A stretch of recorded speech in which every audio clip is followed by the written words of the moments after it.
கருணை அருட்பெரும் ஜோதி.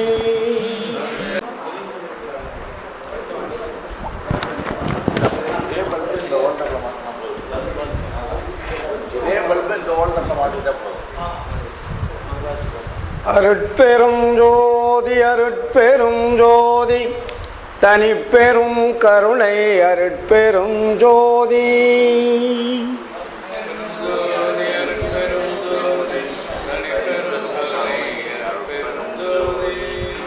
அருட்பெரும் ஜோதியே அருட்பெரும் ஜோதியே என்னாருயிரிற் கலந்து ஆடுகின்ற அருட்பெரும் ஜோதியே அன்பிற்கலந்து அறிவாய் விளங்கும் அருட்பெரும் ஜோதியே தெள்ளாரமுதாகி உள்ளண்ணி நிற்கும் அருட்பெரும் ஜோதியே நின்னாசை ஒன்றே என்னுள் ஆர்க்கின்றதே அருட்பெரும் ஜோதியே அருட்பெரும் ஜோதியே அருட்பெரும் ஜோதியே அருட்பெரும் ஜோதி அருட்பெரும் ஜோதி தனிப்பெரும் கருணை அருட்பெரும் ஜோதி. ஆன்மநேய ஒருமைப்பாட்டு உரிமை உடைய சகோதர சகோதரிகளே, உங்கள் அனைவருக்கும் முதற்கண் நன்றி கலந்த வணக்கத்தையும் வாழ்த்துக்களையும் தெரிவித்துக் கொள்கிறேன். இன்று திருச்சியிலே மாவட்ட சன்மார்க்க சங்க அமைப்பின் சார்பாக விழா எடுத்திருந்தார்கள். 2 மாதத்திற்கு முன்னாடியே கேட்டாங்க. இன்றைக்கி நியாயப்பிரகாரம் சின்னக்காவணத்தில் எனக்கு சொற்பொழிவு. ஒவ்வொரு மாதமும் 4வது ஞாயிற்றுக்கிழமை அங்கே ஃபிக்ஸடு. அவர் ரொம்ப வலியுறுத்தி அந்த தலைவர் ராமலிங்கம் ஒரு பேர், ஐயா நீங்கள் கண்டிப்பாக வந்தே ஆகணும் அப்படின்னு ரொம்ப முறையிட்டார். இப்படி இருக்குன்னு சொல்லி கேட்கல, அவசியம் நீங்கள் வந்தாகணும், உங்களெல்லாம் எதிர்பார்க்குறாங்க அப்படின்னாரு. சரி, அப்புறம் சின்னக்காவணத்துக்கு ஃபோன் பண்ணி இந்த மாதம் கொஞ்சம் மாற்றி வச்சுக்கலாம், உங்கள் அவசியம் கூப்பிட்றாங்க, நான் போகிறேன் அப்படின்னேன். ஐயா நீங்கள் சொன்னால் சரிங்க அப்படின்னாங்க. இருந்தாலும் உங்கள்கிட்ட ஒரு வார்த்தை சொல்லணும் இல்லையா அப்படின்னு சொல்லி அங்கே கட் பண்ணிட்டு தான் இங்கே வந்தது. அப்போ காலையில் 10 மணிக்கு ஆரம்பிச்சிடுறாங்க மீட்டிங்கு. ஆனால் 4:30 மணி ட்ரெயினுக்கு போயிட்டேன். காலையில் 4:30 மணி ட்ரெயினுக்கு போயிட்டு பத்திரிகையில் பார்த்தா எனக்கு 5வது இடம் பேச்சுக்கு. காலையில் பேச்சில் முதல்ல 2, 3, 4, 5வது இடத்துல வச்சுருந்தாங்க. கடைசி பேச்சா அப்புறம் தொண்டல்குற பெருமாளும் இன்னும் படப்பை பாலம் இன்னும் நிறைய பேர் எல்லாருமே வந்திருந்தாங்க தமிழ்நாட்டிலேருந்து. அப்புறம் சரி இன்றைக்கி எப்படி நம்ம நைட்டு போகிறதுக்கு 8 மணி ஆகிடும் ஈரோட்டுக்கு அப்படின்னு நினச்சிக்கிட்டு இருந்தேன். அவர் தொண்டல்குற பெருமாள் என்ன பண்ணிட்டார், ஃபஸ்ட்டு திருச்சி சண்முகம் பேசினார். பேசினோடனே அடுத்தது படப்பை பாலு பெருமாள் இன்னும் 4-5 பேர் பேசணும், 2-3 பேர். அவர் என்ன பண்ணிட்டார், உடனே இல்லை மக்கள்லாம் ஒரு மாதிரியாக இருக்கிறாங்க, கதிர்வேலை முதல் பேச சொல்லுங்க அப்படின்ட்டார். என்னடா திடீர்னு சொல்கிறாருன்னு சொல்லிட்டு 11 மணிக்கு ஆரம்பிச்சது. அப்புறம் படன்னு பேசி முடிச்சுட்டு இறங்கினோடனே எனக்கு திடீர் ஞாபகம், சரி நம்ம சீக்கிரம் ஈரோடு போயிட்டால் ஈரோடு சங்கத்தில் போய் மீட் பண்ணுறதுக்கு வசதியாக இருக்குமே, அங்கேயா நம்ம வந்து வெயிட் பண்ணணும் அப்படின்ட்டு எனக்கு கொஞ்சம் வேலைகள் இருக்குங்க அப்படின்னு சொல்லிட்டு சொற்பொழிவு முடிச்சுட்டு உடனே கரெக்டாக 1 மணி ட்ரெயின். அதான் நம்ம வடலூர்லேருந்து 6:30 மணிக்கு திருச்சி வழியாக வர ட்ரெயின். அங்கே ஏறினோடனே 4 மணிக்கு இங்கே வந்தாச்சு. சரி வந்து டயர்டு தான், படுத்துட்டேன். இருந்தாலும் மனசு இடம் கொள்ளலை. அவர் உடனே உங்கள் ஃபோன் நம்பர் எனக்கு தெரியல, நான் போன தடவை கேட்டேன் கொடுக்கல. அப்படியா நான் சரியாக கவனிக்கலை. அப்புறம் அவருக்கு ஃபோன் பண்ணிவிட்டு அண்ணாவுக்கு ஃபோன் பண்ணேன். அப்புறம் நம்ம வெள்ளிங்கிரி ஃபோன் பண்ணி, ஏன்னா நம்ம தெரிவிக்காமல் வரக்கூடாது இல்லையா, முதல் தலைவருக்கு தெரிவிச்சிருப்பா. ஏன்னா அவருக்கு வந்து இன்னைக்கு யார் வராங்கன்னு கதிரவேல் வராருன்னு சொன்னால் அவங்க அதுக்கு தகுந்த மாதிரி அரேஞ்ச்மெண்ட் பண்ணுவாங்க அப்படின்னு சொல்லிட்டு முன்கூட்டியே ஃபோன் பண்ணி அவருக்கு சொன்னேன். சொல்லிடுறையான்னாரு. அப்புறம் பாண்டியன் ஐயாக்கிட்டையும் சொன்னேன். அப்புறம் ஒரு ஜோதி பவன்கிட்டையும் சொல்லிட்டு, ஏன்னா முக்கியமானு சொல்லிட்டு நம்ம திடீர்னு நம்ம போகக்கூடாது இல்லையா, எந்த இடத்துக்குமே திடீர்னு போய் அவங்களுக்கு ஒரு இது பண்ணக்கூடாது. அதுக்கு முன்னாடி ஏதாவது முறைப்படுத்தி வச்சுருப்பாங்க. அதனால் முன்கூட்டி சொல்லிட்டோம்னா அப்புறம் யாராவது வராங்களா இல்லை அவர் பேசுகிறாங்க யாராவது முன்னாடி இல்லை வாங்க ஃப்ரீயாக தான் இருக்குது அப்படின்னாங்க. அப்புறம் தான் சரி உடனே கிளம்பி இங்கே வந்தேன். ஏன்னா இப்போ நண்பர் சொன்னார் இல்லையா, வாழ்க்கை என்பது ரொம்ப முக்கியமானது. எல்லாவற்றையுமே நம்ம வந்து ஒரு நூல் மாதிரி தவறில்லாத ஒரு வாழ்க்கையை கொண்டு போகணும். எந்த காலத்துலேயுமே மற்றவர்களுக்கு ஒரு துன்பம் தரக்கூடியதோ இல்லை அவர்களுக்கு வந்து ஒரு வெறுப்பு தரக்கூடியதோ இல்லை அவங்க வந்து நம்ம மேலே இருக்கக்கூடிய அன்பு பாதிக்கக்கூடியதோ இருக்கக்கூடாது. அது வீட்லையாக இருந்தாலும் சரி, வெளியாக இருந்தாலும் சரி, சங்கமாக இருந்தாலும் சரி, அதில் நம்ம ரொம்ப எச்சரிக்கையாக இருக்கணும். அதுதான் இந்திரிய ஒழுக்கத்தினுடைய முதல் பகுதி. ஐம்புலன்கள் இருக்கணும். ஐம்புலன்களை வந்து நம்ம முறையாக செயல்படுத்தணும். இப்போ சொன்னார் இல்லையா, ஒரு வதந்திக்காக, ஒரு பொய்யான வதந்திக்காக எவ்வளோ பேர் அவஸ்தைப்பட்டாங்க. அதனால தான் வள்ளலார் இந்திய ஒழுக்கத்தில் என்ன சொல்கிறாரு, பொய் சொல்லாமை. நம்ம வாயினுடைய வார்த்தையில் வந்து பொய் என்பது வரக்கூடாது. அந்த பொய் என்ற வார்த்தை வந்துட்டால் நம்மளை மட்டும் பாதிக்காது, மற்றவர்கள் அனைவரையும் பாதிக்கும். அதனால தான் எந்த காலத்துலேயுமே நமக்கு பொய் என்பது நம்ம வாயிலிருந்து வரக்கூடாது. அதை நம்ம ரொம்ப கடைப்பிடிக்கணும். அதே மாதிரி வள்ளலார் சொல்லுவார், காதில் என்ன கேட்கணும், நல்ல வார்த்தைகளை கேட்கணும். கொடும் சொல் செவி புகாது நிற்றல்வார். அந்த கொடுமையான சொல் நம்ம உடம்பை பாதிக்கக்கூடியதை, அறிவை பாதிக்கக்கூடியதை, மனதை பாதிக்கக்கூடிய வார்த்தைகளை நம்ம கேட்கவும் கூடாது, மற்றவர்கள் பாதிக்கக்கூடிய அளவுக்கு பேசவும் கூடாது. ரெண்டும், கேட்பதும் அப்படி தான், சொல்வது அப்படி தான் இருக்கணும். அப்போ என்ன கேட்க சொல்கிறார் நம்மளை, நாதம் முதலிய தோத்திரங்களை கேட்டல்னுவார். பொய் சொல்லக்கூடாது, கொடிய சொல் செவி போகக்கூடாது. ஆனால் அதே நேரத்தில் காதில் வந்து நாதம் முதலிய தோத்திரங்கள் கேட்டல். அப்போ நாதம் என்றால் என்ன, நம்ம பாடுற நாதமா? இப்போ நம்ம வந்து நாதன்றது பாடுறதும் ஒரு நாதம் தானே இல்லையா? அப்போ நம்ம உடம்புக்குள்ளே கேட்கறது நாதம் பல வகையில் இருக்குது. 7 சுரங்களுக்குள் எத்தனை நாதம் அப்படின்வாங்க. சுரங்கள் 7 தான். அந்த 7 சுரங்களில் கோடான கோடி நாதங்களை உருவாக்கலாம். அதான் இன்றைக்கி சினிமாவில் பார்த்திங்கன்னா ஆயிரக்கணக்கான படங்கள் வந்தாலும் கூட ஆயிரக்கணக்கான பாட்டுகள் மாறும்.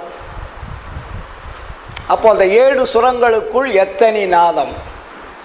அதை ஒரு தடவை கங்கை அமரன் கிட்ட கேட்டேன். அவர் எனக்கு சரி நெருங்கிய நண்பர். ஒரு 40-35 வருஷத்துக்கு முன்னாடி அவர் படத்துக்கு இளையராஜா கூட இருக்கும்போது, எங்கள் நாதம்னு சொல்கிறீங்க, 7 சுரங்கள்ன்றீங்களே, 7 சுரங்கள்லாம் என்னங்கன்னு கேட்டேன்.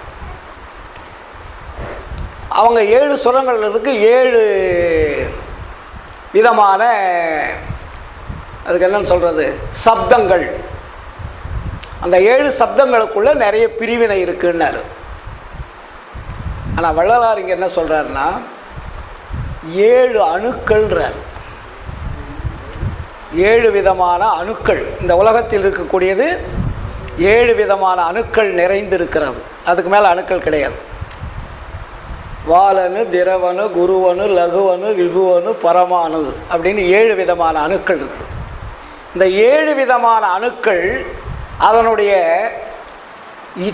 இதர அணுக்கள், இது வந்து மெயின். இந்த 7 அணுக்கள் தான் வெரி இம்பார்ட்டண்ட்டு. இதுக்கு துணை அணுக்கள் இந்த பிரபஞ்சம் முழுவதுமே கோடான கோடி அணுக்கள் இருக்குது. அப்போ இந்த கோடான கோடி அணுக்களும் இந்த 7 சுரங்கள்னு சொல்கிறோம்ல, 7 அணுக்களோட எது எது சேருதோ அது ஒரு சப்தத்தை உருவாக்கும். இப்போ நம்ம உடம்புக்குள்ளே இருக்கக்கூடிய அணுக்களும் 7 தான். பூதங்கள் 5. அந்த பூதங்கள் 7 விதமான அணுக்களை ஒன்றோட ஒன்று இணைக்கப்படுது. எல்லாமே 5 பூதங்கள் நம்ம வச்சுருக்கோம். ஆனால் 5 பூதங்கள்லேயும் கலவை எதுன்னா 7 விதமான அணுக்கள் கலவையாக இருக்கிறது. அந்த 7 விதமான அணுக்கள் தான் 7 சுரங்கள் 7 சத்தமாக நமக்கு சொல்லப்பட்டது. ஆனால் வள்ளல் மலைபான் இங்கே சொல்கிறாரு, நாத முதலிய தோத்திரங்களை கேட்டல். அப்போ நாதம் என்றால் என்ன? நம்ம உடம்புக்குள்ள 2 நாதம் இருக்குது. மெயின் நாதம் ஒன்று விந்து நாதம், இன்னொன்று விந்து அதனால் வரக்கூடிய நாதம், இன்னொன்று பரவிந்து பரநாதம் சொல்வார். அப்போ விந்தில் வரக்கூடிய நாதம் என்றால் என்ன, பரநாதத்தில் வரக்கூடிய நாதம் என்றால் என்ன, இதை புரிஞ்சுக்கிட்டோம்னா நமக்கு தெளிவாயிடும். நாத ஒளி கேட்கின்றதம்மா தாங்க முடியலன்னுவார். அந்த நாத ஒளி என்பது வள்ளலாருடைய செவியில் கேட்கின்ற பொழுது அந்த ஒளியினுடைய இன்பத்தை என்னால் தாங்க முடியவில்லை என்பார். அப்போது விந்து நாதம் என்பது என்ன? விந்து நாதம், ஒரு குழந்தை பிறக்குது. குழந்தை பிறந்த உடனே அதுக்கு என்ன கொடுக்குறோம்? பால் கொடுக்குறோம். அதுக்கப்புறம் கொஞ்சம் கொஞ்சமாக உணவு கொடுக்குறோம். அதுக்கப்புறம் நம்ம பஞ்சபூத உணவுகளை கொடுக்க ஆரம்பிக்கிறோம். இந்த உணவெல்லாம் அந்த குழந்தையினுடைய உடம்புல போய் என்ன ஆகுது? இறப்பியல் தங்கி அது அரைச்சி அது வெளியே தள்ளி அது பலவிதமான மாறுதலை உருவாக்கி வேதியியல் மாற்றங்கள் எல்லாம் ஏற்பட்டு இரத்தமாக மாற்றப்படுது. இந்த இரத்தமாக மாற்றப்பட்டது எங்கே வந்து ஸ்டோர் ஆகுது? சுக்கில பை அப்படின்னு ஒரு பை இருக்குது. அந்த பையில் தான் வந்து ஸ்டோர் ஆகும்.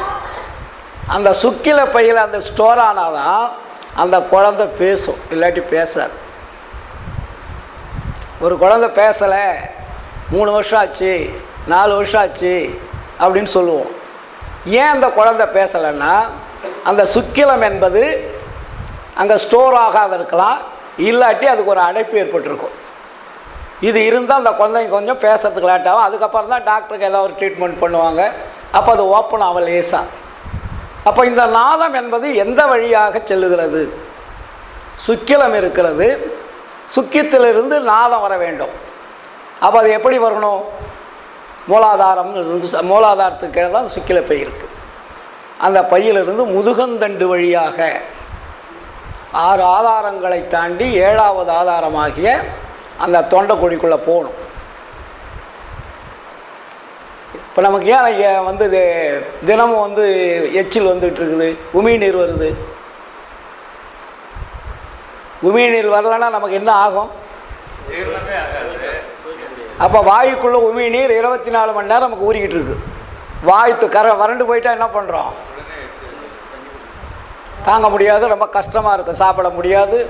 ஏன்னா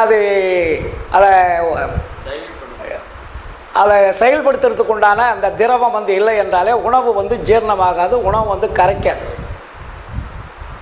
அப்போது இயற்கையில் வள்ளல் இந்த இறைவன் வந்து எப்படியெல்லாம் நமக்கு உடம்பை எவ்வளோ அழகாக படைத்திருக்கிறார். அப்போ அந்த முதுகுந்தண்டு வழியாக 6 ஆதாரங்களை தாண்டி அந்த தொண்டையினுடைய வழியாக உள்நாக்குக்கு வழியாக அது இறங்கி அதற்கு பின்னாடி தான் நாக்கு அசையும். அந்த நாக்கு அசையும் போது தான் அப்பா, அம்மா, தாத்தா, பாட்டி நம்ம சொல்லி கொடுக்குறோம் இல்லையா, அது பழக்கத்துக்கு கொண்டு வர்றது. சப்தம் என்பது வந்துருச்சு, சப்தத்தை பிரிக்கிறதுக்கு தான் நம்ம சொல்லி கொடுக்குறோம். சப்தம் வந்துடும், குழந்தை அழுவுதில்லை, பேச முடியாட்டும் கூட அழுவோம். சத்தம் வந்துடுச்சு, ஆனால் அந்த சத்தத்தை எப்படி பிரிக்கிறது என்பது தான் நம்ம சொல்லிக் கொடுக்குறோம். அதான் சொல், வார்த்தைகள் இல்லைங்களா, மொழி. அப்போ எந்தெந்த மொழியில் நம்ம பழகிறோமோ அந்தந்த மொழிக்கு தகுந்த மாதிரி அந்த குழந்தைகிட்ட சொல்லி அந்த குழந்தைய நம்ம பழக்கத்துக்கு உருவாக்குறோம். தெலுங்கில் பிறந்தா தெலுங்கு மொழி, தமிழில் பிறந்தா தமிழ் மொழி, இங்கிலீஷில் பிறந்தா இங்கிலீஷ் மொழி. இப்படி எந்த மொழியில் எந்த நாட்டில் அந்த குழந்தை பழக்க வழக்கத்திற்கோ அந்த மொழி அதுக்கு ட்ரைனிங் கொடுக்குது. அந்த நாக்குக்கு அது கொஞ்சம் கொஞ்சமாக பழகிட்டு இருப்பாடு தான் அது சப்தமாக வருகிறது. அதுதான் விந்துநாதம்னு பேர். இந்த விந்துநாதம் தான் நம்ம பேசிகிட்டு. நமக்கு விந்து இல்லை என்றால் நாம் வாய் பேச முடியாது. இப்போ நம்ம பேசுகிறோம்னா அந்த எனர்ஜி தான் நம்மளை பேச வைக்குது. இது ஏதோ நம்ம பேசுகிறோன்னு நினைக்காதீங்க. இதனுடைய எனர்ஜி எங்கேருந்து வருது? பஞ்சபூத உணவினால் வருகிறது. அந்த பஞ்சபூத உணவை சாப்பிட்றதுனால அது இரத்தமாக மாறி சுக்கிலமாக மாறி அது எங்கெங்கே எந்தெந்த உடம்பில் இருக்கக்கூடிய உறுப்புகளுக்கெல்லாம் அனுப்ப வேண்டிய பாகங்களுக்கு அனுப்பி மீதி இருக்கிறத ஃபில்டர் பண்ணி அதை வேஸ்டேஜாக ஒரு பக்கம் தள்ளி அதில் இருக்கக்கூடிய எனர்ஜி எப்படி ஒரு பால் கொண்டாடுறோம், சூடு பண்ணுறோம், அது என்ன ஆகுது? தயிராகுது. அதுக்கப்புறம் கடைஞ்சா மோராகுது, வெண்ணெய் ஆகுது. வெண்ணெய் எடுத்தால் என்ன வருது? நெய் வருது. அப்போ இந்த நெய் எதில் இருந்தது? பாலில் தான் இருந்தது. பாலில் இருக்கக்கூடியது இத்தனை மாற்றங்களான ஒரு பால் தான் அந்த நெய் என்பது நமக்கு வருது. மறுபடியும் நீங்கள் நெய்யை பாலாக்க முடியுமா? முடியாது. பாலை நெய்யாக்கிக்கலாம், நெய்யை பாலாக்க முடியாது. புரியுதுங்களா? அப்போ இங்கே வள்ளல் பெருமான் நமக்கு என்ன சொல்கிறாருன்னா, இந்த விந்து நாதத்தை நாம் எங்கே கொண்டு போகணும்? பரவிந்து பரநாதத்தினுடைய இணைக்கணுன்றார். பரவிந்து பரநாதம் என்றால் என்ன? ஆன்மாவில் இருக்கக்கூடிய அருள் சுரந்தால் அதில் வரக்கூடிய நாதம் பரநாதம். விந்தினால் வரக்கூடியது விந்து நாதம். பரம் என்பது என்றால் என்ன? இறைவன் இருக்கக்கூடிய இடத்துக்கு பேர் பரம். பரம்பொருள் இல்லையா? அப்போ அந்த பரம் என்பது ஓப்பன் ஆகிட்டா, அதனால தான் அந்த அந்த நாதத்தை இப்பொழுது 7 திரைகளாக மறைக்கப்பட்டிருக்கு. அது வெளியே வரல. அது வெளியே வந்தாக்கா நம்மெல்லாம் ஞானி ஆகிடும், மரணமில்லா பெருவாழ்வு ஈஸியாக வந்துடும் இல்லைங்களா?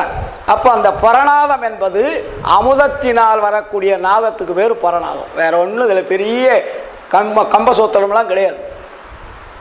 அந்த அருள் என்பது சுரந்துட்டால் விந்துநாதம் என்பது கட்டாயிடும்.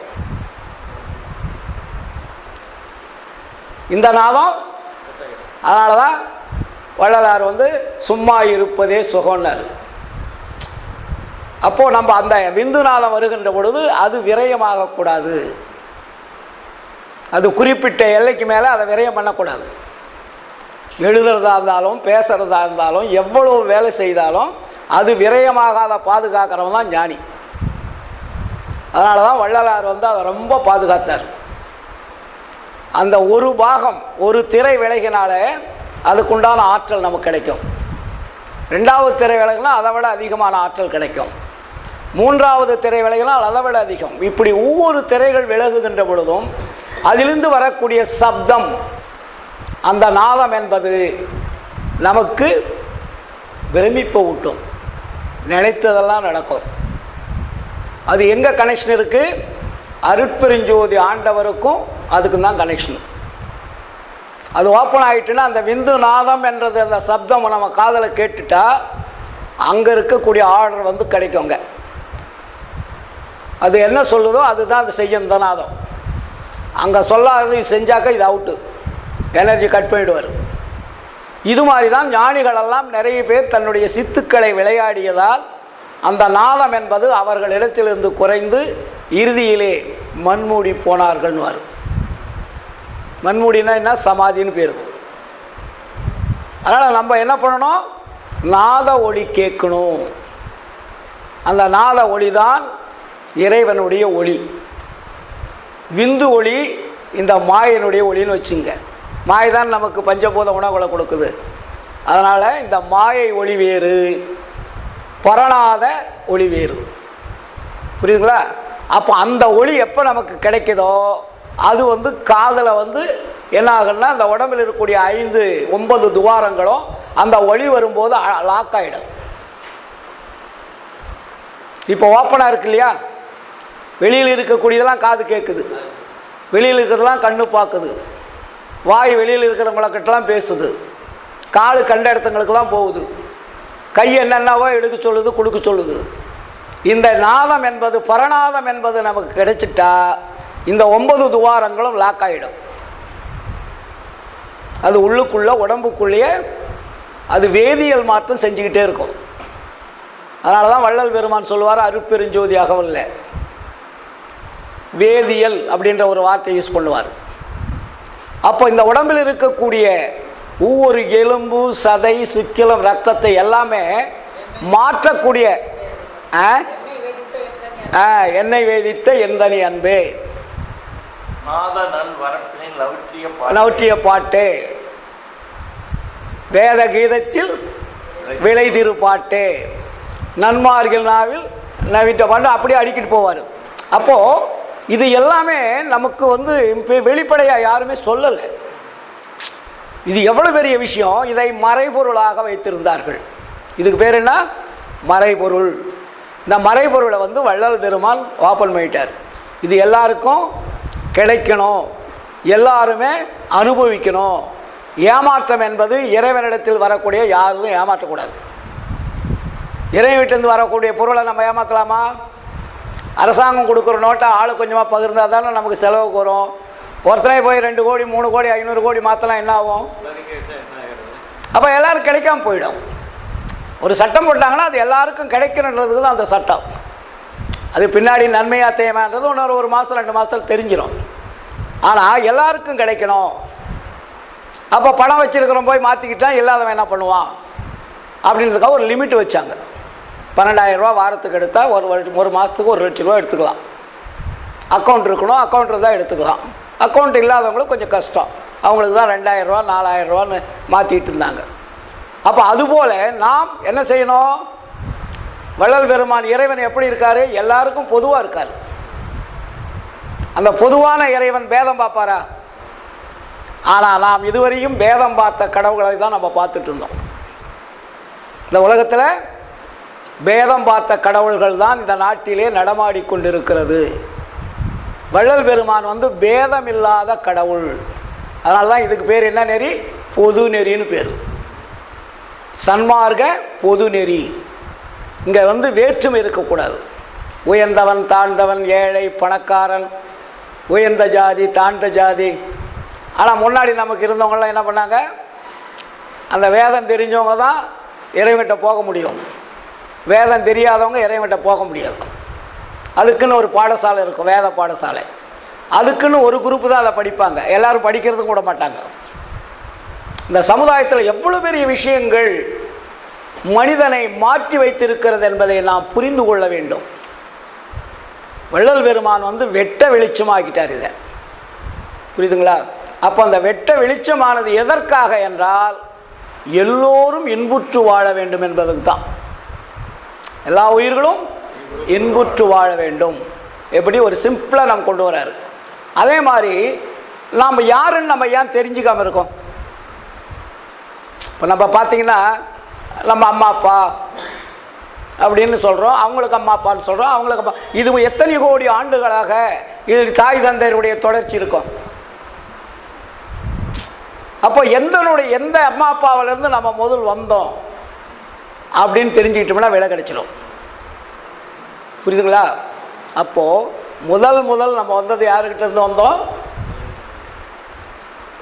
தாயாகி தந்தையுமாய் தாங்குகின்ற தெய்வம்.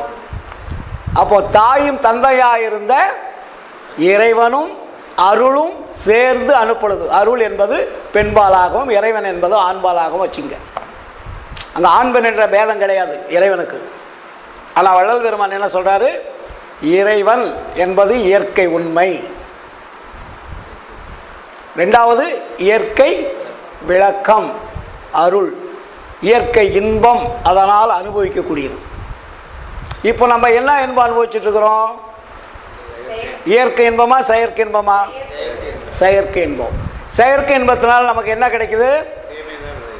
கடைசியில் நமக்கு முடிவு தானே, மரணம் தான் கிடைக்கும், இல்லைங்களா? அப்போ நமக்கு எல்லாமே 3 இன்பங்களை தான் இந்த உலகத்தில் வச்சுருக்காங்க ஞானிகள் எல்லாருமே. மண்ணாசை, பெண்ணாசை, பொன்னாசை. இது 3ம் அவங்களுக்கு இன்பம் கொடுக்கறது. இந்த 3 இருந்தால் அவங்க மகிழ்ச்சியாக இருப்பாங்க, அவங்களுக்கு பிரச்சனையே இருக்காதுன்னு வச்சுங்க. அப்படி தான் இந்த உலக வாழ்க்கை. நிறைய சொத்து இருக்கணும், நிறைய தங்கம் இருக்கணும், நல்ல மனைவி இருக்கணும், இல்லைங்களா? இது 3 இருந்தால் அவங்களுக்கு இந்த உலகத்தினுடைய ஆசை தீர்ந்து விட்டது என்பது பொருள், கிடைச்சுன்னு அர்த்தம். இதுக்கு பேர் செயற்கைன்னு அர்த்தம். இதனால் அனுபவிக்கக்கூடிய இன்பத்திற்கு பேர் செயற்கை இன்பம், இல்லைங்களா? அப்போது நம்ம எப்படி பிரிஞ்சோம் அப்படின்னா, ஆரம்ப காலத்தில் இறைவனிடத்திலிருந்து வந்த ஆன்மா அது என்ன பண்ணணும்? இந்த உலகத்தில் வாழ்கிறதுக்கு அனுப்பிச்சிருக்காரு. நம்ம வாழ்ந்துட்ட உடனே எங்கே போகணும்? இறைவனிடம் தானே போகணும். இப்போ நம்ம வீட்டில் வந்து நமக்கு 3 குழந்தை இருக்குது. முதல்ல ஒரு பையன் பிறக்கிறான். பையன் பிறந்தோடனே அவனுக்கு கல்யாணம் ஆகிற வரையும் தாய் தகப்பன் பேச்சு கேட்டுக்கிட்டே இருப்பான். வேறு எந்த வீட்டுக்காக போக முடியுதா? யார் வீட்டுக்குமே போக முடியாது. நம்ம வீட்டில் தான் இருப்பான். அப்பா அம்மா தான் அவனுக்கு தெய்வம் இல்லைங்களா? அன்னையும் பிதாவும் முன்னறி தெய்வம். இந்த தெய்வமாக இருக்கக்கூடிய தாய் தகப்பனை ஒரு திருமணம்னு பண்ணி வச்சுருங்க, அப்படியே சேஞ்ச் ஆகும். அந்த பாசம், வீட்டுக்கு வருபவன் வரமாட்டான், அம்மா அப்பா பேச்சு கேட்குறவன் கேட்க மாட்டான். அப்போது ஏன் அவன் கேட்கலன்னா அவன் மேலே குற்றம் இல்லை, அவன் அடையக்கூடிய இன்பமானது இவனை மாற்றுகிறது. ஒரு பெண் வந்த உடனே அவனுக்கு அவள் இன்பம் கொடுக்கக்கூடியதாக இருக்கிறதுனால அவன் தாய் தந்தை மேலே வெறுப்பு கிடையாது. அங்கே அவனுக்கு அதில் விருப்பம் இல்லாமல் வெறுப்பம் இல்லாமல் ஏதோ ஒரு ஃபார்மாலிட்டிக்கு அம்மா அப்பான்னு நினைப்பான். மாறுகிறது, அது தன்னைத்தானே மாறும்.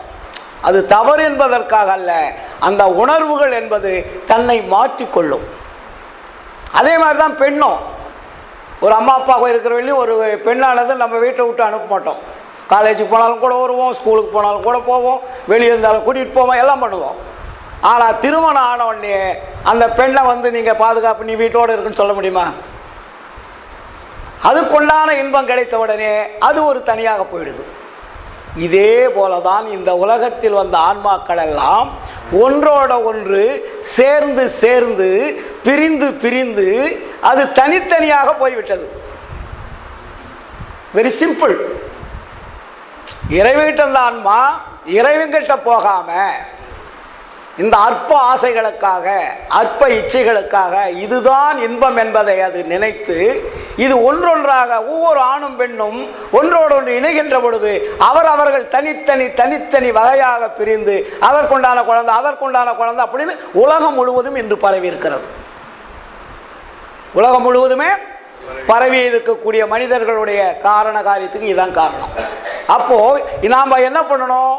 நான் போன மாதத்துக்கு முன்னாடி கூட சொன்னேன், நம்ம உலகத்திற்கு வந்தது தவறில்லை, வாழ்வது தவறில்லை, அதை அனுபவித்து விட்ட பிறகு நாம் உண்மையான தாய் தந்தை யார் என்பதை தெரிந்து கொள்ள வேண்டும். வள்ளலார் மிக தெளிவாக எளிமையாக சொல்லியிருப்பார். புரியாத விஷயமே இங்கே கிடையாது. அருட்பாவலை இல்லையா? அறம் பொருள் இன்பம் வீடு இந்த நான்கையும் 4 காலங்களில் அனுபவித்து, உன்னை அனுபவிக்க வேண்டாம்னு சொல்லலை, பின்பு பற்றற விட்டு இருப்பதே இறைவனை அடைவதற்கு ஏதுவாக இருக்கும். இப்போ நம்ம என்ன பண்ணுறோம்? எப்போ கடவுள் நினைக்கிறோம்னா, நமக்கு வீட்டில் துன்பம் வந்தால் கடவுள் நினைக்கிறோம், நமக்கு ஆதரவு இல்லைன்னா கடவுள் நினைக்கிறோம், கடன் ஆகிட்டா கடவுள் நினைக்கிறோம், ஏதாவது வேறு ஏதாவது கோர்ட்டு கேஸ் பிரச்சனை வந்தால் கடவுள் நினைக்கிறோம், குழந்தைங்களுடைய தொல்லைன்னாக்கா கடவுள் நினைக்கிறோம். அந்த நேரத்தில் தான் நம்மளை ஆதரிக்கிறதுக்கு யாருமே இல்லைன்னும் போது தான் கடவுளை நினைக்கக்கூடிய எண்ணம் வருது. இது எவ்வளோ பெரிய அறியாமை இல்லையா? ஏன்னா நம்முள்ளிருந்து இயக்கக்கூடிய ஆண்டவரை நாம் நினைக்காமல் இருப்பது எவ்வளோ பெரிய குற்றம். நம்மளை இயக்கிறது இறைவன் தான் என்பதை நாம் உணராமல் இருக்கிறோம். இதை உணர்ந்து விட்டால் இவ்வளவு பேச்சுக்கு இடமே கிடையாது. இதை சொல்கிறதுக்கு எவ்வளோ பெரிய மதங்கள், எவ்வளோ பெரிய சமயங்கள், எத்தனை பெரிய பிரிவுகள், அவரவர்களும் பிரித்து ஒரு வழி சொல்லிட்டு போயிட்டாங்க. கிறிஸ்துவ மதம் ஒன்றை சொல்லுது, இஸ்லாம் மதம் ஒன்றை சொல்லுது, இந்து மதம் ஒன்றை சொல்லுது, இதில் சைவம் ஒன்றை சொல்லுது, வைணவம் ஒன்றை சொல்லுது. அப்போ மனிதர்கள் என்ன செய்வார்கள்? ஏன்னா அவங்கெல்லாம் பெரியவங்க தானே, இறைவங்கிட்ட தொடர்பு வச்சுருந்தவங்க. தொடர்பு இல்லாதவங்க சொன்னால் நம்ம கேட்க போகிறதில்ல. யார் இறைவங்கிட்ட தொடர்பு வைத்திருக்கிறார்களோ அவர்கள் சொல்ல தான் எல்லாருமே கேட்குறோம். இறைவன் வயசு என்ன சொல்கிறார்? பரலோகத்தில் இருக்கும் பரமபிதா உங்களை காக்க வந்து கொண்டிருக்கிறார், அவரை நினைத்தால் உங்களை கைவிட மாட்டார் இல்லையா? எல்லாம் சொல்லிட்டு இருக்காங்க இல்லையா? அதே மாதிரி அல்லாஹ் நம்மளை கைவிட மாட்டார், சிவன் உன்னை கைவிட மாட்டார், பெருமாள் உன்னை கைவிட மாட்டார், புத்தர் உன்னை கைவிட மாட்டார். இப்படி எல்லா குரூப்பே சொல்லிட்டு இருக்கும்போது அந்தந்த குரூப்புன்றது ஒரு பாலிட்டிக்ஸ் மாதிரி ஆயிடுச்சு.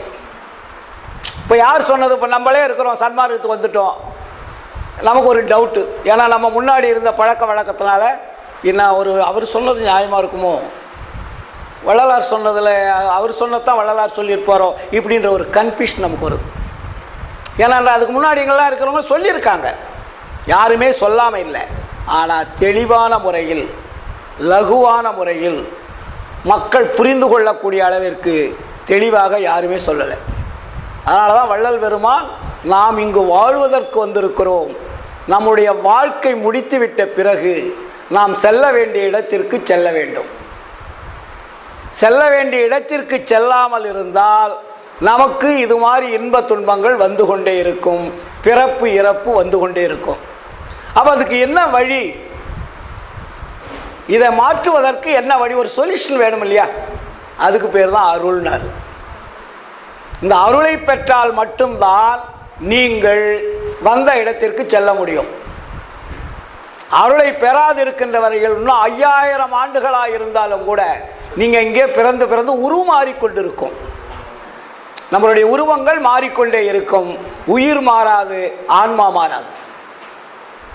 புரியுதுங்களா? இதை சமயங்கள் என்ன சொல்லிட்டாங்க? ஆன்மா சாட்சியாக இருக்கிறது, உடம்பு அழிந்து விடுன்னு சொல்லிட்டு போயிட்டாங்க. வள்ளலார் சொல்லலை, இந்த உடம்பு அழியக்கூடாது, இதை அழியாமல் இருந்தால்தான் உயிரும் ஆன்மாவும் அருளை பெறக்கூடிய தகுதி பெறுன்ட்டார். உடம்பு அழிய மாதிரி நிலை வந்தால் அருள் கிடைக்கிறதுக்கு சான்ஸே கிடையாது இல்லையா? திருமூலர் கூட சொல்றார் இல்லையா, உடம்பாரறியும் உயிராரறியும் திடம்பட மெய்ஞானம் சேரவ மாட்டார் அவர் சொல்லியிருக்கிறார். ஆனால் வள்ளலார் தெளிவுபடுத்துறாரு, இந்த அருளை பெறுவதற்கு நீ படித்து பிரயோஜனம் இல்லை, கேட்டு பிரயோஜனம் இல்லை, உங்களுடைய வாழ்க்கையை அமைத்து கொள்வதால் தான் பிரயோஜனம் இருக்கு. நம்ம வாழக்கூடிய அன்றாட வாழ்க்கையில் நாம் நம்முடைய வாழ்க்கையை மாற்றிக்கொள்ள வேண்டும். மாற்றிக்கொள்றதுன்னா என்ன? சொத்து சொகத்தெல்லாம் விட்டு சன்னியாசி போகிறதல்ல. நம்முடைய வாழ்க்கையை தூய்மையானதாக, ஒழுக்கமுள்ளதாக, கருணை உள்ளவராக, தயவுள்ளவராக, பிற உயிர்கள் மேல் நேசம் உள்ளவர்களாக நம்மை மாற்றிக்கொண்டால் இது நம்மளை விட்டுட்டு அது தன்னைத்தானே விலகிறதுக்கு இறைவன் நமக்கு வழிகாட்டிடுவார். நம்ம எதையும் விட்டுட்டு போக வேண்டியதில்லை, அது உங்களை விடணும். நீங்கள் அதை விட்டு பிரயோஜனமே கிடையாது. இப்போ நிறைய பேர் என்ன சொல்கிறாங்க, ஐயோ நம்ம இவ்வளோ சம்பாதிச்சிட்டோம், பிள்ளை குட்டிங்களாம் இருக்குது, குழந்தைங்களாம் இருக்குது, இதெல்லாம் எப்படி விட்டுட்டு போகிறது அப்படின்ற ஒரு பயம் இல்லையா? அதுதானே எல்லாருக்கும் உண்டானதாக இருக்குது. கணவனை விட்டு போக முடியாது, மனைவி விட்டுட்டு போக முடியாது, பிள்ளைங்களை விட்டு போக முடியாது, இப்படி ஒன்றோட ஒன்று பின்னப்பட்டு இருக்கிறது. இந்த பின்னலிருந்து நீங்கள் விடுபட வேண்டுமானால் யாரையும் விரோதிக்க வேண்டிய அவசியம் இல்லை. நீங்கள் யாரையுமே விரோதிக்க வேண்டியதில்லை.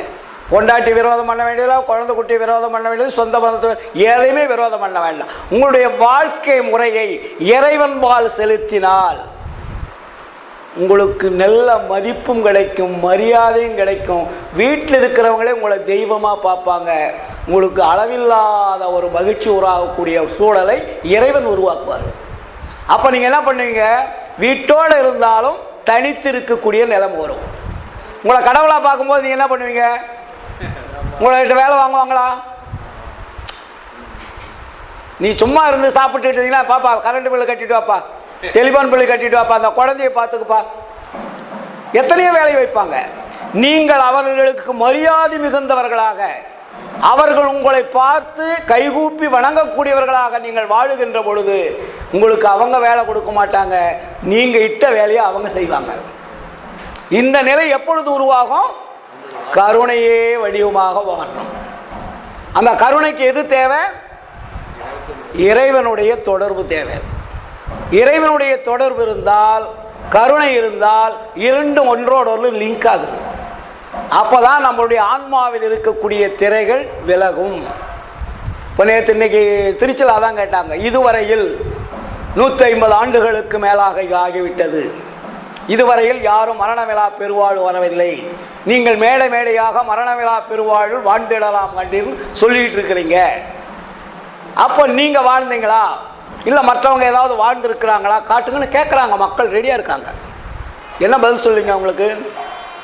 அதான் சொன்னேன், அதாவது நமக்கு கிடைத்தது கொஞ்சம் காலம். இப்போ நமக்கு 40 வருஷத்துக்கு முன்னாடி தானே கிடைச்சது. அதுக்கு முன்னாடி நம்ம செய்த தவறுகள் ஏராளம் ஏராளம். எத்தனையோ தவறுகள் நம்ம தெரிஞ்சோ தெரியாமலையும் செஞ்சுருக்கலாம். இந்த தவறுகளுக்கெல்லாம் நம்ம உடம்புல தானே இருக்குது, அது இருந்து வெளியே போகாது. அப்போது கருணையினால தான் இதை நீங்கள் மாற்ற முடியும். கள்ள நோட்டு வந்துட்டால் என்ன ஆகுது? நல்ல நோட்டு வந்தால் தான் கள்ள நோட்டு ஒழியும். நல்ல நோட்டு வராது இருக்கிறவரையும் கள்ள நோட்டு ஒழியுமா? ஒழியாது. அது மாதிரி நீங்கள் உங்கள் வாழ்க்கையை மாற்றிக்கொள்ளுகின்ற பொழுது அது உங்களை மாற்றிக்கொள்ளும். அப்போ நம்ம எதுவேளையும் நம்ம என்ன பண்ணியிருக்கோம்? அறியாமையில் இருந்தோம். இப்போ தான் வந்திருக்கோம். சன்மார்க்கம் என்றால் என்னவென்று தெரியாத அளவுக்கு இன்னைக்கு உலகம் இருக்குது. ஏன்னா சொல்லுபவர்கள் பல பேர், கேட்பவர்கள் பல பேர், விளக்கங்கள் பலவிதமாக இருக்கிறது இல்லைங்களா? ஒருத்தர் ஒரு மாதிரி சொல்கிறாங்களே. இப்போ 10 பேர் பேசுகிறாங்கன்னா 10 பேர் ஒரே மாதிரி பேசுகிறாங்க. அவங்கவுங்களுக்கு தெரிந்த அனுபவத்தை, அவங்கவுங்களுக்கு என்ன தோன்றுகிறதோ, அவங்களுக்கு அறிவுக்கு என்ன விளங்குகிறதோ அதை பேசுவாங்க. அப்போ உண்மை என்பது ஒன்று தனியாக இருக்கிறதே. இப்போ கதிர்வேலு பேசுறதுனால உண்மைன்னு சொல்லிட முடியாது. ஒரு உண்மை என்பது தனியாக இருக்கிறது. அந்த உண்மையை நாம் அறிந்து கொள்வதற்குண்டான தகுதியை இழந்ததால் மற்றவருடைய பேச்சை கேட்டுக்கொண்டிருக்கிறோம். புரியுதுங்களா சொல்றது?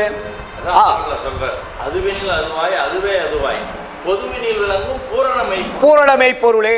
அப்ப அந்த பொதுவா ஒரு பொருள் இருக்கு. அந்த பொருளை நாம் தொடர்பு கொள்ளாமல் இருக்கிறோம். அது இல்லாமல் இல்லை, அது தெரியாமல் இருக்கிறது. நம்மகிட்ட எல்லாமே இருக்கு, ஆனா அது தெரியாமல், நமக்கு தெரியாம இருக்கு. அதனால நம்ம என்ன பார்க்குறோம்? பல இடங்களுக்கு போகிறோம், கேட்குறோம், ஏதாவது ஒரு லாபம் கிடைக்குமா? அத்தனை லாபம் நம்மகிட்டே இருக்கு. இம்மை என்ப லாபம் நம்மகிட்டே இருக்கு, மறுமை என்ப லாபம் நம்மகிட்டே இருக்கு, பேரின்ப லாபம் நம்மகிட்டே இருக்கு.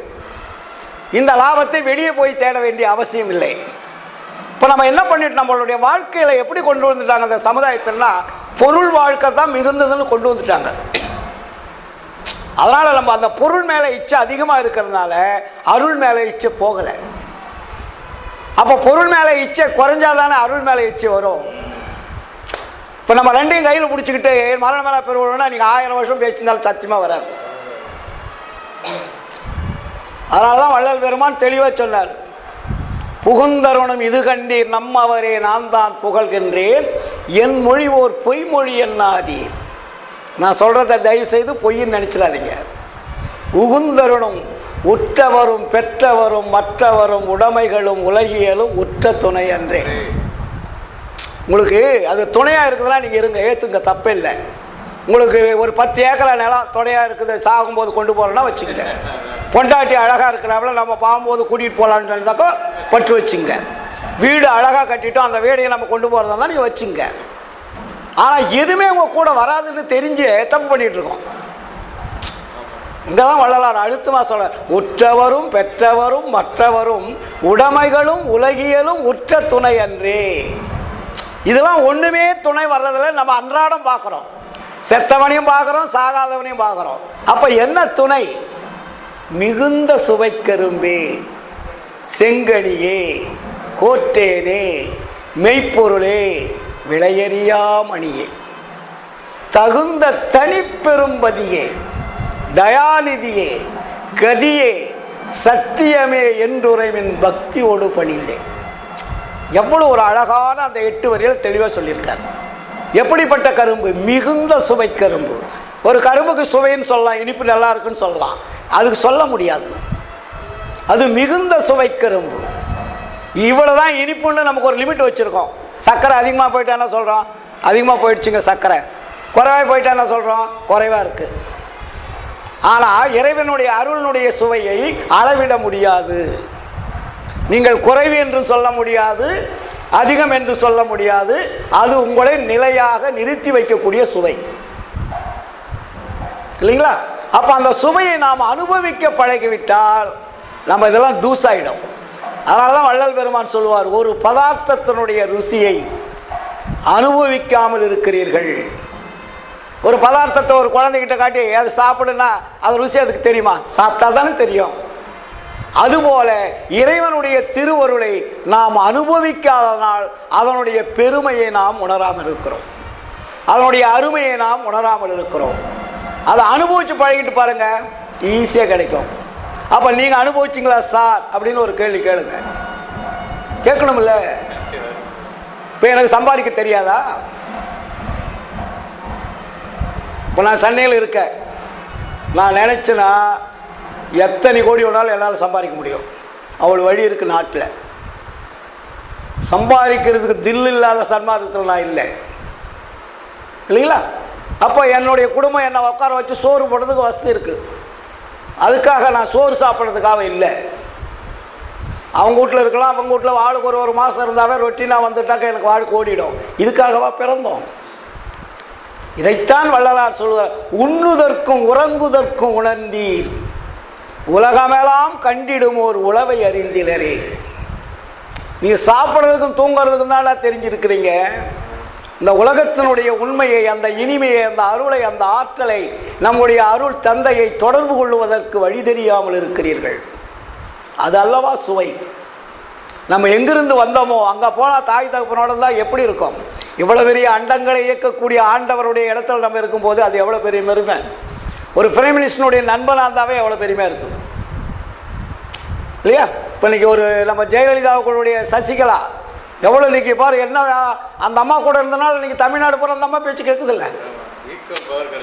Equal power கிடைச்சுமா? இன்றைக்கி எல்லாம் மந்திரி பயப்படுறான், கலெக்டர் பயப்படுறான், கவர்னர் பயப்படுறான், இத்தனை பேரும் பயப்படுறாங்க. அப்போது அந்த கூட இருக்கிறதுக்கு இந்த ஒரு மதிப்பு இருக்குன்னா, ஒரு சாதாரண அற்ப ஆசைக்காக, ஆனால் இறைவனுடைய கூட இருந்தால் நமக்கு எப்படி இருக்கும்?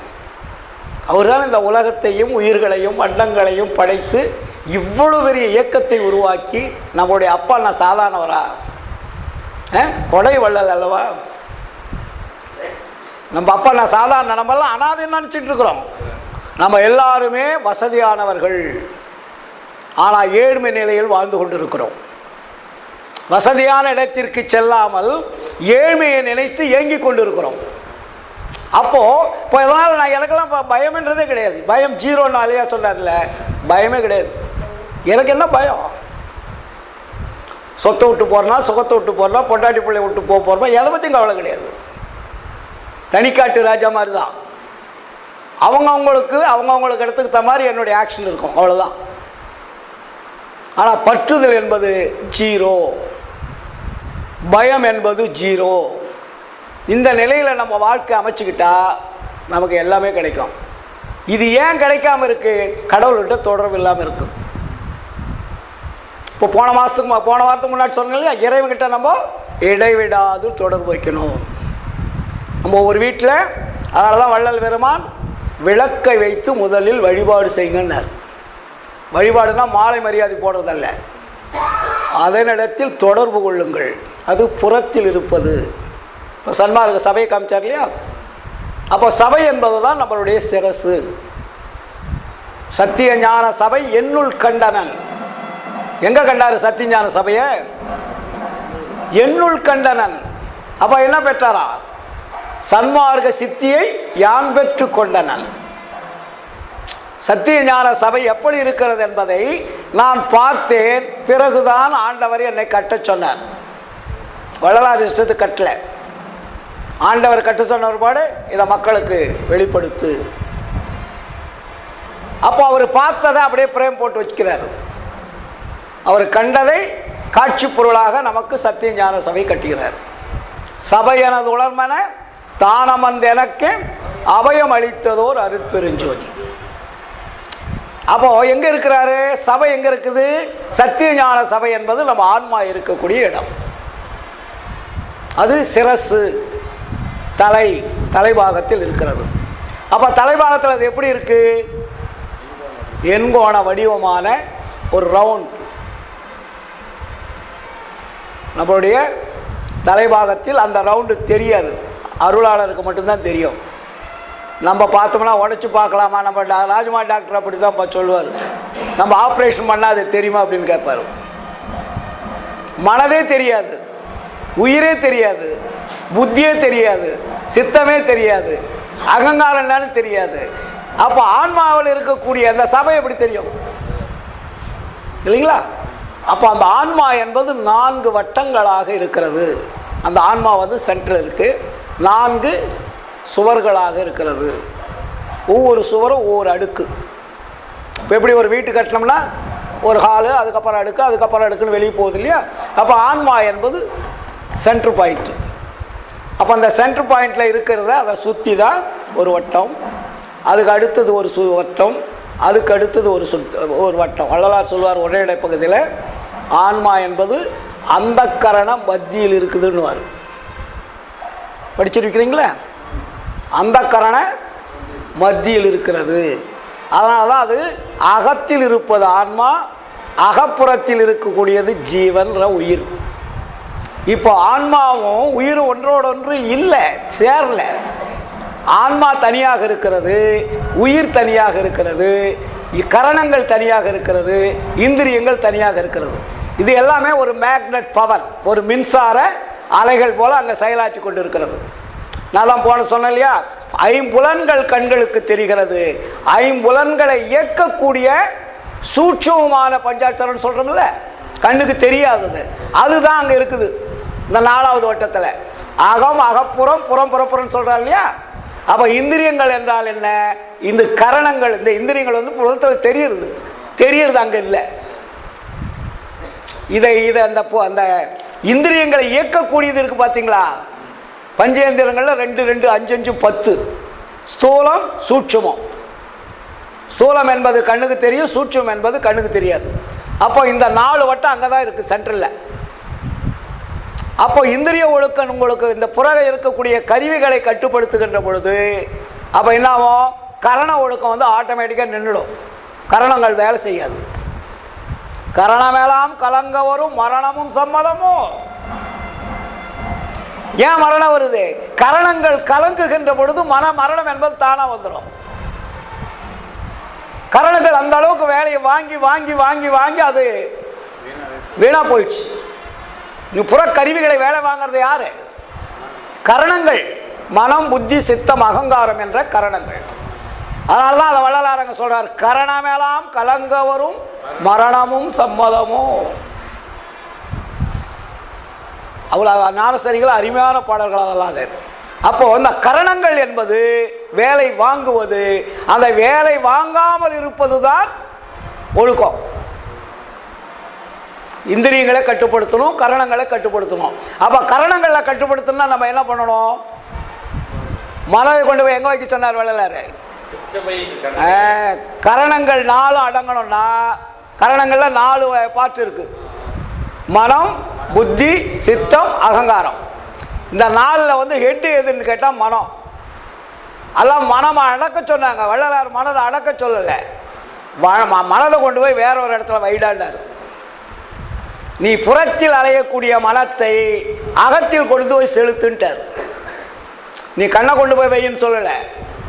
கரண ஒழுக்கத்தில் மனதை சிற்றபையன் கண் செலுத்துதல். எவ்வளோ பெரிய சூட்சமோ! இதெல்லாம் வெரி சிம்பிள், நம்ம புரிஞ்சுக்கிறதுக்காக. ஒன்னொன்னைக்கு அவர் விளக்கம் எழுதியிருந்தாருன்னா 5000 இன்னும் வந்து கோடிக்கணக்கான பக்கம் வேணும். இதெல்லாம் நம்ம அறிவால் புரிஞ்சுக்கணும்.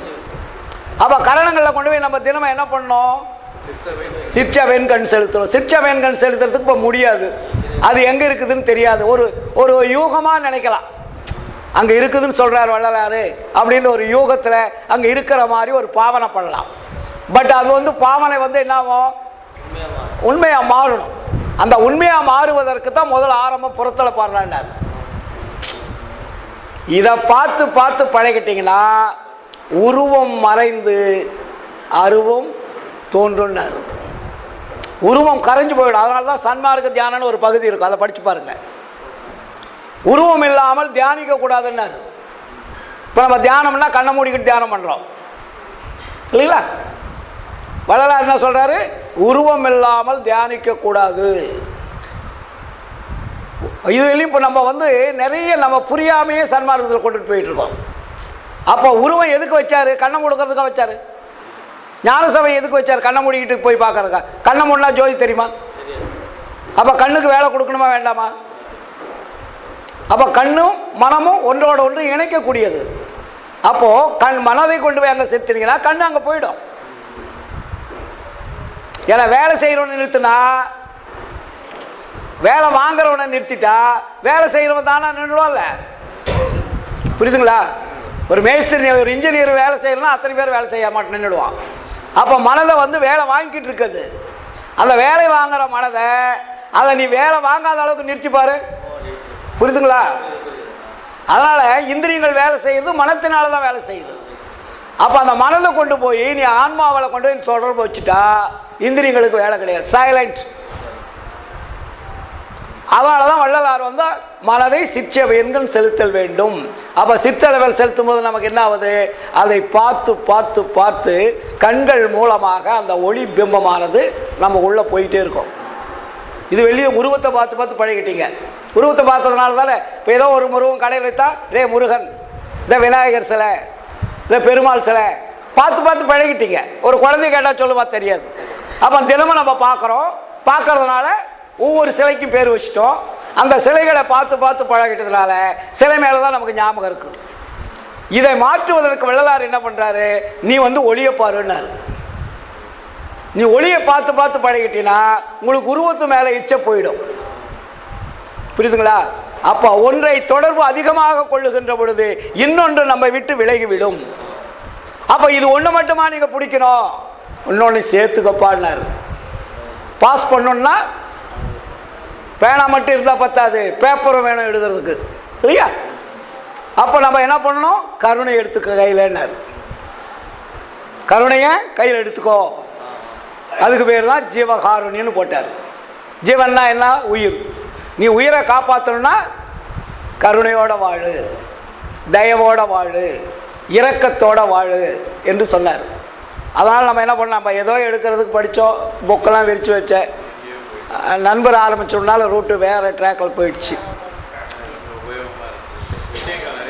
அப்போது நம்ம இதெல்லாம் வந்து சின்ன சின்ன விஷயங்கள் தான். நம்ம தெரிஞ்சிட்டா மாதிரி சின்னதாக தெரியுது. தெரியாத இருக்கும்போது இப்போ அது என்னவோ தெரியலையேன்னு நினைப்போம். அதுக்கு போக முடியும். அதனால தான் வள்ளலார் தினமும் இடைவிடாது ஜோதியை தரிசனம் செய்யுங்கன்னாரு. ஒவ்வொரு சன்மார்க்க சங்கத்திலையும் நமக்கு ஏன் விளக்கு வச்சுருக்கிறோம், அன்றாட வந்து அதை பார்த்துட்டு போனீங்கன்னாவே நமக்கு ஒரு அகமகிழ்ச்சி. அதே மாதிரி வீட்டில் ஓய்வு கிடைக்கும் போது வச்சுங்க. வள்ளலார் வந்து சித்தி விளாகத்திலேருந்து வேறு ஏதோ ஒரு பொம்மையை எடுத்து வெளியே வச்சார், விளக்கத்தான் எடுத்து வச்சார். விளக்கு எடுத்து வச்சுட்டு இதை நீங்கள் கடவுளாக பாயுன்னு சொல்லிட்டார். அதுக்கப்புறம் கடவுள் எங்கே இருக்கிறாருன்றதுக்கு சத்தியஞான சபை கட்டிட்டார். சத்தியஞான சபைக்குள்ளே யார் இருக்கார்? கடவுள் இருக்கார். அந்த கடவுள் யார்? ஆன்மா என்ற கடவுள். நம்மளுடைய தலைபாகத்தினுடைய சிம்மாதம், அதுக்கு ஞான சிங்காதன பீடம்னு பேர். அந்த மேடைக்கு வந்து ஞான சிங்காதன பீடம். நம்முடைய ஒவ்வொரு ஆன்மாவும் ஒரு மேடை மேல் தான் இருக்குது. மேடை மேல் அங்கே ஒரு கூடம் இருந்ததடி, இல்லையா? அந்த பாடம் ஆடி பொன்னம்பல கட்சியை பார்த்து படிங்க, அதில் எல்லா விஷயமும் இருக்கும். அந்த அளவிற்கு நீங்கள் எல்லாம் முயற்சி செய்யுங்கள். அதான் திருவருள் மெய்மொழி. திருவருளை எப்படி பெறுவதுன்னு சொல்கிறதுக்கு தான் எடுத்தேன். அதை வள்ளலார் எவ்வளோ அழகாக சொல்லியிருக்காரு, அதை இன்றைக்கி பேசலாம் அப்படின்னு. ஏன்னா நமக்கு வந்து இது ஒரு பாட மாதிரி, இதை நம்ம கடைபிடிங்க. ஏன்னா இப்போ நான் அதை கடைபிடிச்சதுனால தான் எனக்கு இந்த சுகமான வாழ்க்கை கிடைச்சிருக்கு. எனக்கு துன்பமான வாழ்க்கை கிடையாது. ஒரு கடுகளவு கூட எனக்கு கஷ்டன்றதே தெரியாது. ஓப்பனாக சொல்கிறேன். ஏன்னா நம்ம வள்ளல் பெருமான் மேலே வைத்த பற்றுதல், அசைக்க முடியாத பற்றுதல். இப்போ இன்றைக்கி திருச்சியில் அப்படி தான் பட்ட பட்ட பட்ட பட்ட பண்ண போட்டு நொறுக்கிட்டு வந்த மேடையில் பேசுகிறது வேறு, நம்மக்கிட்ட பேசுகிறது வேறு. ஏன்னா அது ஒரு பப்ளிக் கூட்டம் மாதிரி. அங்கே எல்லாத்துக்கும் தகுந்ததை விதைக்கணும், இங்கே நமக்கு தகுந்ததை மட்டும் விதைக்கணும். இல்லைங்களா? பொதுவில் விதைக்கிறது வேறு, சங்கத்துக்குள்ளே விதைக்கிறது வேறு. அப்போ இது மாதிரி ஒவ்வொன்று. இப்போ நான் பேசிகிட்டு இருக்கிற மலேசியாவிலேருந்து ஒரு டாக்டரம்மா, கிருஷ்ணவேணியன் டாக்டரம்மா ஃபோன் பண்ணு, ஒரு சந்தேகம் சார் அப்படின்னு. அம்மா நான் பேசிகிட்டு இருக்கிறேன், சாயந்தரம் பேசுங்க அப்படின்னு. அப்புறம் வாய்ஸ் மெசேஜ் அனுப்பிச்சிருக்குது பேசி. அது அம்மா கேட்குது, இது மாதிரி என்ன ஒரு நல்ல கேள்வி கேட்டுச்சு. நம்மளை விட பிரம்மா, விஷ்ணு, சங்கரன், மகேஸ்வரன், முருகர் இவர்களெல்லாம் உயர்ந்தவர்கள் தானே. அவங்க வந்து நம்ம மேல்நிலையில் தானே இருக்கிறாங்கன்னு சொல்கிறாங்க. அப்போ அதுக்கு ஏதோ ஒரு பேர் சொல்லிச்சு. அது ஏதோ வள்ளலார்கிட்ட இல்லாத பேர். அதாவது இந்த நிலையில் இருக்கும்போது நம்ம சாதாரணமாக தானே இருக்கிறோம் அது அப்படின்னு சொல்கிறாங்க. எனக்கு அது புரியலையா, அதுக்கு விளக்கம் சொல்லுங்கன்னு கேட்டுச்சு. அதுக்கு போய் நைட்டில் அந்த அம்மாவுக்கு புரிகிற மாதிரி அது ஃபோன் பண்ணு சொல்லணும். ஏன்னா நமக்கு வள்ளல் பெருமான் வந்து ஒரு உபாயமாக சொல்கிறார். அதெல்லாம் 8ஆம் படி, 10ஆம் படி, 12ஆம் படி, விந்து, நாதம், பரவிந்து, பரநாதம், திக்ராந்தம், அதிக்ராந்தம், இப்படி மேலே போயிட்டே இருக்கிறார். அப்போது நம்ம உடம்பை விட்டு அந்த தன்மை போக போக போக உடம்புக்கு உண்டான மதிப்பு கிடையாதுங்க. இறைவனுக்கு உண்டான மதிப்பு எல்லை கடந்து போயிட்டே இருக்கும். இதுக்கு ஒரு ஸ்டெப்பாக கொண்டு போகிறார். துரியம் துரியாதீதம் அதிக்கிராந்தம் திக்ராந்தம், அதுக்கு மேலே மேலே மேலே மேலே மேலே போயிட்டே இருக்காரு. அதுக்கு வந்து இவ்வளோதான் அடுக்குன்னு கணக்கு இல்லை. ஆனால் நம்ம ஆளுங்க ஒரு கணக்கை வச்சு சொல்லிட்டு உட்காந்துருக்காங்க. புரியுதுங்களா? இப்போ நம்ம நண்பர் கூட சொன்னார், அந்த சங்கிலி என்பது இப்போது ஒரு சித்த மார்க்கத்திலையும் மற்றவர்களும் வந்து அது ஒரு சுவாசத்தினுடைய அடிப்படை வச்சு சொல்கிறாங்க. வள்ளலார் எந்த இடத்துலையுமே அருட்பாவில் சுவாசத்தை வச்சு சொல்லலை. ஞான சபையை சுற்றி ஒரு சங்கிலி போடுறாரு. ஞான சபையை சுற்றி சங்கிலி போடும்போது எதற்காக போடுறாருன்னா, இந்த சங்கிலி வந்து கட்டிங் பண்ணிட்டாங்க. இப்போது அதுக்கு முன்னாடி கட்டிங்லாம் கிடையாது. அந்த சுற்றி இருக்கும், வள்ளலார் போடும்போது சுற்றி சங்கிலி, கேப்பு கிடையாது. இப்போ கட் பண்ணிவிட்டு இந்த பக்கம் தொங்கும் இந்த பக்கம் தொங்கும், எல்லாம் மூஞ்சிலையும் கையிலையும் தூக்கி தூக்கி வச்சுக்குவாங்க. உடம்பு நல்லாவும் தலைவலி நல்லாவும் போய் பார்த்தீங்கன்னா வேடிக்கையாக இருக்கும். சமய கோயிலில் நடக்கிற மாதிரி நடக்கும். அந்த சபையை சுற்றி இருக்கக்கூடிய சங்கிலி கட்டிங் கிடையாது, ஒரே ரவுண்டாக இருக்கும். இப்போ நண்பர் சொன்ன மாதிரி அதுக்கு வந்து வெல்டுலாம் இருக்காது, எல்லாமே மோல்டாக தான் இருக்கும். அந்த வெல்டு வச்சா நமக்கு அடையாளம் தெரியுமில்ல, அந்த ஜாயிண்ட்ன்ற வெல்டுலாம் இருக்காது. அப்படியே ஒரு முலாம்போசனை மாதிரி இருக்கும். அதே மாதிரி தான் சிற்சபையில் இருக்கக்கூடிய பெட்டியும், சிற்சபையில் இருக்கக்கூடிய பெட்டி ஓப்பன் பண்ணுற ஒரு கோடோ வடுகோ இருக்காது, அது மோல்டாக தான் இருக்கும். ஆனால் உள்ளே இருக்குதுன்றது இன்றைக்கி வெளியே யாருக்கும் தெரியாது. அது 2 பெட்டி இருக்குது. அதை நான் ஒரு தடவை 2-4 வருஷத்துக்கு முன்னே எழுதினேன். உலக அதிசயம் என்று எழுதியிருந்தேன். உலக அதிசயம் வடலூர் இருக்கிறது, அதில் என்ன இருப்பது என்று இதுவரையில் யாருக்கும் தெரியாது. அது சிற்சபையில் ஒரு பெட்டி, பொற்சபையில் ஒரு பெட்டி வச்சிருக்கிறார்.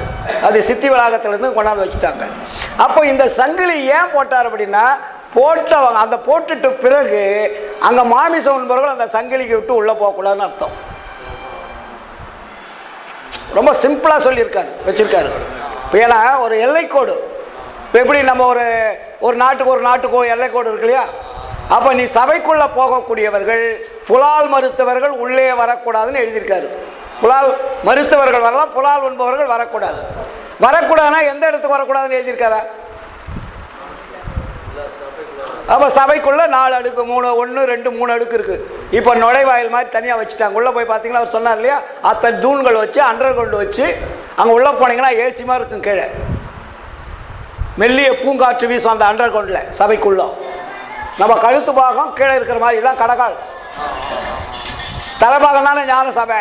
அப்போ கழுத்து தானே தாங்கிட்டு இருக்கு, கழுத்து பூரா ஃபில்லர், இந்த ஃபில்லரில் தானே அது இருக்குது. அப்போ அது எத்தனை ஃபில்லர் இருக்குது, இந்த தொண்டையில் இருக்கக்கூடிய நரம்புகளை கணக்கு போட்டு ஃபில்லர் வச்சுருக்காரு. அது ஃபில்லருக்கு மேலே தான் சபை மேடை, அந்த மேடைக்கு மேலே தான் ஆன்மா. அப்போ அந்த ஆன்மாவை மூடி இருக்கிறது தான் மேலே கூரை. இப்போ நம்ம ஆன்மாவை லாக் பண்ணியிருக்கு, மண்டவோடு எப்படி இருக்குது இல்லைங்களா? எவ்வளோ பெரிய பாதுகாப்பாக வச்சுருக்காரு இல்லையா கடவுள். அதனால் அது நிறைய விஷயங்கள் இருக்குது, பேசுவோம். அந்த சங்கிலி என்பது இப்போ சுவாசம் மாதிரி அல்ல. ஏன்னா வந்து ஒவ்வொரு மனிதனுக்கும் ஒவ்வொரு சுவாசம் வரும், எல்லாருக்கும் ஒரே சீராக சுவாசம் வராது. ஒவ்வொரு மனிதருக்கும் சுவாசங்கள் வேறுபடுகிறது. வேலை செய்கிறவனுக்கு ஒரு சுவாசம் வரும், வேலை செய்யாதவனுக்கு ஒரு சுவாசம் வரும். இந்த மாதிரி நம்மளை மாதிரி தியானம் பண்ணுறவங்களுக்கு ஒரு சுவாசம் வரும். தியானம் பண்ணிகிட்டே இருந்தோம்னாக்கா சுவாசமே கண்டிப்பாக அடங்கும். இப்படி அந்தந்த வேலைக்கு தகுந்த மாதிரி சுவாசங்கள் என்பது மாறிக்கொண்டே இருக்கும். அதில் வந்து ஒரே நிலை பகுதியிலே இருப்பார். காற்றை இழைக்கும் கணக்கறியர் அப்படின்ற பாடல்லாம் நிறைய வரும், அதுக்கு ஆதாரத்தோடு பேசலாம், நேரம் ஆயிடுச்சு. அதனால் நம்ம கடைபிடிக்க வேண்டியது ரொம்ப முக்கியமானது. அதே மாதிரி நம்ம ஈரோடு சன்மார்க்க சங்கம் தமிழகத்துக்கே வழிகாட்டியாக இருந்தது. இனி அது வழிகாட்டக்கூடிய நிலைமைக்கு நம்ம சங்கத்தை வளர்க்கணும், எல்லாருமே பேச பழகணும். ஆமாம், அதெல்லாம் அருமையான நண்பர், நல்ல திறமைசாலி. அதே மாதிரி சன்மார்க்கத்திற்கு வரக்கூடியவர்கள் பேச பழகணும், ஒருத்தரும் பேச பழகணும், நல்லா பேசணும். வெளியாளுங்க சொன்னாலே வெளியாளுங்க கூட்ட வேண்டிய அவசியமே இல்லை. எல்லாருக்கிட்டையுமே திறமை இருக்குது, அறிவு இருக்குது, ஆற்றல் இருக்குது. ஒவ்வொருவரும் ஒரு நாளைக்கு 5 நிமிஷம் 10 நிமிஷம் ப்ராக்டிஸ். இப்போ நான் இங்கே வரும்போது பேசுகிறதுக்காக வந்தேன். நான் ஆரம்ப காலத்தில் 40 வருஷத்துக்கு முன்னாடி வேடி பார்க்க தான் வந்தேன். இதே இடத்துல அந்த இடத்துல கீழே தரையில் தான் உட்காருவேன், மாதிரிலாம் சேர கிடையாது. விரிச்சு போட்டு உட்காந்து கடைசியில் உட்காருவோம். 6வது மாதத்தில் டாக்டர் பேசும்போது ஒரு கேள்வி கேட்டேன். அந்த கேள்வி கேட்ட பாடு தான் பேச்சே வந்தது. அதுலேருந்து ஆரம்பித்து தான் இன்றைக்கி வெளியோ. அப்போது எல்லோருமே சன்மார்க்கத்தை உணர்ந்து கொள்ள வேண்டும். அருட்பாவை படித்து அதில் இருக்கக்கூடிய உண்மைகளை தெரிந்து கொண்டு கருத்துக்களை தெரிந்து கொண்டு பேச பழகணும். இப்போ ஈரோட்டில் 10 பேர் இருக்கிறாங்க பேசுறதுக்கு, தமிழ்நாட்டுக்கு அனுப்பலான்னாலும் அனுப்பணும். அந்த அளவுக்கு தன்னுடைய திறமைகளை எல்லாமே இப்போ இல்லாமல் புது ஆளுங்க நிறைய இளைஞர்கள்லாம் வந்திருக்கிறீங்க, நல்லா பழகிங்க. நேரம் ஆயிடுச்சு. இவ்வளோ நேரம் பொறுமையாக அமைதியாக இருந்து சன்மார்க்கத்தினுடைய சுத்த சன்மார்க்கத்தினுடைய கொள்கைகளை கேட்டு அறிந்து அதன்படி வாழ்க்கை அமைத்து கொண்டு நீங்கள் நீண்ட ஆயுள் நிறைந்த செல்வம் அழியா புகழ் பெற்று நீடோடி வாழ வேண்டும் என்று எல்லாம் வல்ல அருட்பெருஞ்சோதி ஆண்டவரை வேண்டி விரும்பி கேட்டுக்கொண்டு எனது சிறிய உரையை நிறைவு செய்கிறேன். நன்றி, வணக்கம், வாழ்த்துக்கள். அருட்பெரும் ஜோதி அருட்பெரும் ஜோதி தனிப்பெரும் கருணை அருட்பெரும் ஜோதி.